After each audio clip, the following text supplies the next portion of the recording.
కానీ కనీస స్పందన కూడా లేదు. ఎడ్యుకేషన్ మినిస్టర్ అయినా హెచ్ఆర్డి అయినా కనీసం ఒక్కరంటే ఒక్కరైనా స్పందిస్తున్నారా, వీళ్ళ గురించి వీళ్ళ పట్టించుకుంటున్నారంటే ఒక్కరు కూడా పట్టించుకోవటం లేదు. మరి కూటమి సర్కార్ని అడుగుతున్నాం, మరి బీజేపీకి ఎందుకు మద్దతు ఇస్తున్నట్టు? ఈరోజు కేంద్రంలో బీజేపీ అధికారంలో ఉంది, కౌన్సిల్ ఆఫ్ ఆర్కిటెక్చర్ అక్కడ ఉంది. మరి మీరు కూటమి ప్రభుత్వానికి మీరు బీజేపీకి మద్దతు ఇస్తే కదా ఈరోజు బీజేపీ ప్రభుత్వం అక్కడ అధికారంలో ఉంది. మరి ఆ మాత్రం మీరు కేంద్ర సంస్థలకు చెప్పించుకొని మీరు ఆ పనులు చేపించుకోలేరా?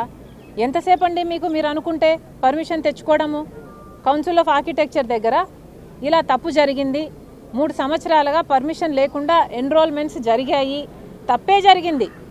కానీ అది బిడ్డలకు శిక్ష వేయడం భావ్యం కాదు కదా. ఏదో ఒక అగ్రిమెంట్ కింద ఏదో ఒక కండిషన్స్తో వాళ్ళకైతే ఇవ్వాల్సింది ఎన్రోల్మెంట్ నంబర్స్ వాళ్ళకి ఇవ్వకపోతే వాళ్ళ జీవితం పాడైపోతుంది. కాబట్టి కనీసం మాట్లాడాలి అన్న ఆలోచన కూడా మీకు రాలేదు అంటే ఇక మీరు బీజేపీకి ఎందుకు మద్దతు ఇస్తున్నారు? బీజేపీ పార్టీ మనకి ఏమి ఇస్తుందని?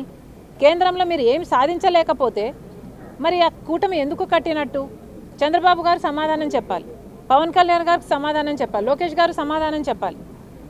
ఎడ్యుకేషన్ మినిస్టర్ అయినా హెచ్ఆర్డి అయినా మినిస్ట్రీ ఆఫ్ హెచ్ఆర్డి అక్కడ కేంద్రంలోనైనా ఇక్కడ ఆంధ్రప్రదేశ్లో రాష్ట్రంలో ప్రజలు వేసిన ఓట్ల వల్ల ఈరోజు చంద్రబాబు గారు ముఖ్యమంత్రిగా ఉన్నారు, కేంద్రంలో బీజేపీ అయినా అధికారంలో ఉంది, మోడీ గారు ప్రధానమంత్రిగా ఉన్నారు అంటే ఇక్కడ ఆంధ్ర రాష్ట్రంలో ప్రజలు ఓట్లేస్తే ఈ బలాన్ని తీసుకెళ్లి చంద్రబాబు గారు ఎంపీల రూపంలో బీజేపీకి ఇస్తే ఈరోజు కేంద్రంలో మోడీ గారు ప్రధానమంత్రిగా ఉన్నారు.